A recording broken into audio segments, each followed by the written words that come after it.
आखिर SC ST OBC वालों को क्यों होली का त्यौहार नहीं मनाना चाहिए, ये सब कुछ मैं आपको इस वीडियो में बताने वाला हूँ। आपको इस वीडियो को ध्यान से लास्ट तक देखना है। आप हर एक चीज़ पूरी तरीके से अच्छे से समझ जाएंगे कि आखिर होली का त्यौहार SC ST OBC वालों को क्यों नहीं मनाना चाहिए। अरे दोस्त, अगर आप चमार हैं, अहिर हैं, केवट हैं, इनमें से कोई भी जात हैं, अगर आप SC ST OBC समाज के हैं तो आपको इस वीडियो को पूरा देखना है ताकि आप अच्छे से समझ जाओ आखिर ये हिरण्यकश्यप कौन थे और ये किसके वंशज थे और ये कहाँ के थे, कैसे थे। मैं सब कुछ आपको डिटेल में बताने वाला हूँ। आपका जो दिल है वो दहल जाएगा, आप सदमे में चले जाओगे। इतनी हकीकत की चीज़ मैं आपको बताने वाला हूँ।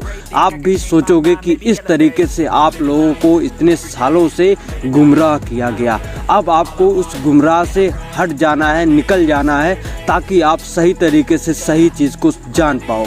देखो दोस्तों, सबसे पहले मैं आप लोगों को यहाँ पर एक चीज़ दिखा देता हूँ। क्रोम ब्राउजर पर मैं सर्च किया हूँ तो यहाँ पर दिखा रहा है कि पौराणिक कथाओं के अनुसार कभी हरदोई का राजा हिरण्यकश्यप था। वह राक्षस था, इसलिए वह देवताओं से बैर रखता था और अपने राज्य का नाम हरिद्रोही रखा था। हिरण्यकश्यप का वध भगवान विष्णु ने नरसिंह अवतार लेकर के किया था। अब मैं यही सब आपको होलिका क्यों बनाई जाती है, होलिका क्यों जलाई जाती है, वो सब कुछ मैं आपको यहाँ पर बताऊंगा। यहाँ पर क्या लिखा है, पौराणिक कथाओं के अनुसार, यानी कि जब पहले का जमाना था तो उस टाइम जब कोई राजा किसी राजा के ऊपर विजय प्राप्त करता था तो अपना परचम लहराने के लिए, अपनी छवि को प्रकाशित करने के लिए वो क्या करता था, कथाओं के माध्यम से प्रचार करवाता था कि ये ऐसे हुआ था, वैसे हुआ था, वो राजा ऐसा था, वैसा था।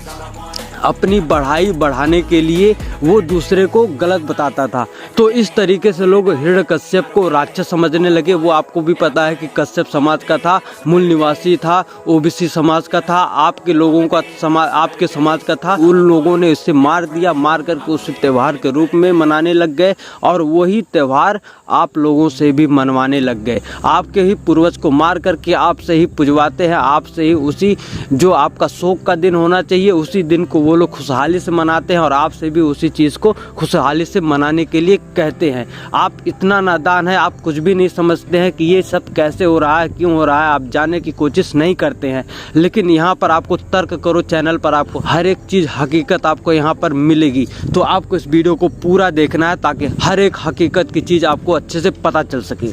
आपको भी पता है कि सबसे पुराना हमारा जो इतिहास था वो था सिंधु घाटी सभ्यता से। हमारी जो इतिहास है वहीं से उत्पत्ति हुई है हमारी इतिहास की। सब कुछ पता वहीं से हमें चल रहा है। तो सिंधु घाटी सभ्यता से ही लेकर के जो व्यापार का स्रोत था वो सिंधु घाटी सभ्यता था, मेन स्रोत वही था। वहीं से ही सभी लोग बिजनेस करते थे, हर एक चीज़ का व्यापार करते थे। उसी व्यापार वाले अड्डे पर ही सबसे पहले भारत में सबसे पहले आर्यों ने आक्रमण किया, सिंधु घाटी सभ्यता पर आक्रमण किया। वो लोग गंगा नदी से होते हुए सिंधु घाटी सभ्यता तक आए थे और वहाँ पर आने के बाद उन लोगों ने देखा कि यहाँ भारतवर्ष में बहुत कुछ है, तो सब कुछ उनके अनुकूल था। भारत में हर एक चीज़, वातावरण, पैसा, सब कुछ उनके अनुकूल था, इसलिए वो इस चीज़ को यहीं पर अपना अड्डा जमाने लग गए। जमाने के बाद सबसे पहले उन्होंने हर एक चीज़ को देख समझ करके सिंधु घाटी सभ्यता पर आक्रमण कर दिया, सिंधु घाटी सभ्यता को नष्ट कर दिया। नष्ट करने के बाद पूरे भारतवर्ष में धीरे धीरे वो लोग फैल गए। फैलने के बाद वहाँ से शुरू होता है, जब सिंधु घाटी सभ्यता खत्म होती है उसके बाद हमारा आता है वैदिक काल। वैदिक काल में ही वहीं पर हर एक चीज़ की उत्पत्ति हुई है। देवी देवता राक्षस हर एक चीज़ की वहीं से उत्पत्ति हुई है। वो देवी कौन है, देवता कौन है, वो सब कुछ मैं आपको यहाँ पर बताऊँगा। आपको पता है कि जब वैदिक काल शुरू हुआ, जो सिंधु घाटी सभ्यता में जितने लोग मरे थे, राजा पर जो भी जितने थे, सिंधु घाटी सभ्यता में राजा बनने का एक ही नियम था। वो नियम ये था कि जो भी राजा बनेगा उसे जनता चुनेगी, यानी कि लोग चुनेंगे। आदमी जितने भी उस एरिया के आदमी होंगे वो सब चुनेंगे, तभी जा करके वहाँ का जो राजा होगा वो बनेगा। तो इस तरीके से कोई भी यहाँ का राजा बन जाता था। जैसे कि हिरण्यकश्यप था, वो कश्यप समाज का था, वो भी राजा बन गया था क्योंकि वो अच्छा था, यानी कि OBC समाज का था, वो राजा बन गया था। उसी तरीके से हर एक चीज़ जो बलि थे, राजा बलि वली सब कुछ, यानी कि सभी लोग हमारे मूल निवासी जितने थे सभी लोग यहाँ पर राज करते थे। लेकिन उन लोगों ने, जब आर्यों ने यहाँ पर आक्रमण किया तो ये लोग इन लोगों से आक्रमण कर करके इन्हीं लोगों को लोग राक्षस बना दिए और अपने पूर्वजों को ये सब देवता बता दिए। तो तो उन्हीं अपने देवताओं को ये सब हम ही से पुजवाते हैं और हमारे देवताओं को ये लोग मार करके उन्हें राक्षस बता दिए और उनसे हमें ही घृणा करवाते हैं। ऐसे ऐसे लोग हैं, ऐसे ऐसे काम किए हैं और मैं पूरी चीज़ आपको यहाँ पर बता रहा हूँ। तो आपको यहाँ पर अच्छे से समझना है, पूरा ध्यान से समझना है कि अगर आपको कोई चीज़ गलत लगती है तो आपको क्या करना है, इतिहास में जाना है, इतिहास में पढ़ लेना है और वहाँ से आपको समझ में सब कुछ आ जाएगा अच्छे से। तो मैं इतिहास में पढ़ करके उसे अच्छे तरीके से मैच करके तब जा करके ये वीडियो बनाया हूँ। अगर आपको कोई चीज़ बुरी लगती है तो हमें आप अच्छे से बता सकते हैं कि इसमें क्या चीज़ गलत है।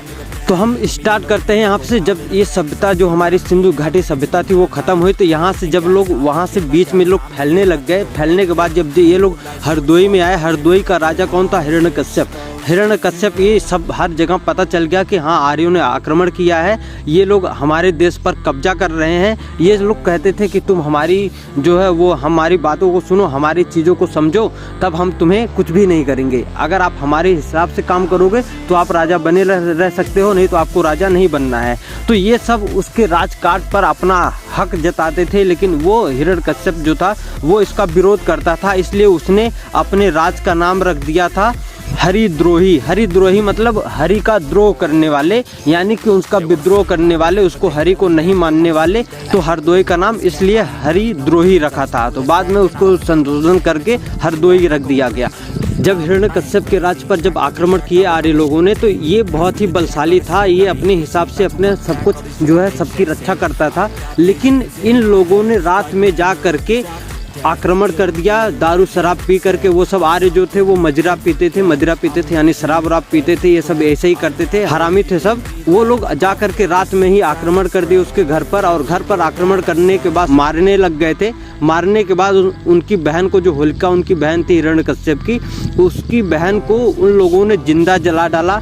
और जलाने के बाद ये काम क्या करते थे, सबसे पहले जो उनका जो बेटा था प्रहलाद को ये लोग बचपन से ही जब वो पैदा हुआ, हिरण्यकश्यप का जो पुत्र था प्रहलाद को वो हिरण्यकश्यप के विरुद्ध ही उसको यूज़ कर रहे थे। यूज़ कैसे कर रहे थे आपको भी पता है। आपके घर परिवार में, खानदान में ऐसे लोग होंगे जो आपके माता पिता की ही बुराई आपके सामने करते होंगे, कहते होंगे कि आपके पिता और आपकी माता ने ऐसा किया, वैसा किया, ऐसा नहीं करना चाहिए था, हम लोग ऐसे अच्छे से काम करते हैं। इस तरीके से वो लोग भी उस टाइम बहला फुसला करके उसको, उसके ही पुत्र को उसके विरुद्ध कर दिए। उसके विरुद्ध करने के बाद हर एक चीज़ को जानने लग गए। जानने के बाद वो लोग रात में आक्रमण कर दिए उसकी बुआ को, यानी कि होलिका को जिंदा जला डाले। ये लोग सोचे कि ये प्रहलाद को मारने आ रहे हैं, लेकिन प्रहलाद को वो बचाने के चक्कर में अपने आप खुद ही मर गई बेचारी, उसको लोग जला दिए। को भी पता है कि जो होलिका होती है वो रात में ही जलाई जाती है। होलिका भी में ये जो होलिका जलाते हैं वो दिन में क्यों नहीं जलाते, रात में ही जलाते हैं। रात में इसीलिए जलाते हैं कि ये लोग दारू शराब पी करके उसके घर पे आक्रमण कर दिए थे। रात में जा करके होलिका को जिंदा जला डाले थे।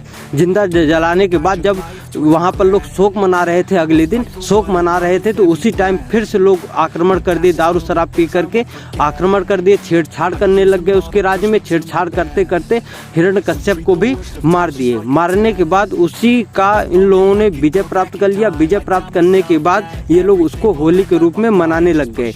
होली के रूप में मनाते मनाते अब हमारे ही समाज के जो यहाँ के मूल निवासी हैं उन्हीं से लोग मनवाने लग गए। मनवाने के बाद अब लोग वही SC ST OBC वो निषाद जो भी है वो सब भी होली मनाते, वो भी बड़े खुशी से अपना जो होली का त्यौहार मनाते हैं। उनको पता ही नहीं है कि उनके ही पूर्वज को ये लोग मार करके, मारने के बाद उनको यहाँ शोक मनाना चाहिए, वहीं वो लोग खुशियाँ मनाते हैं।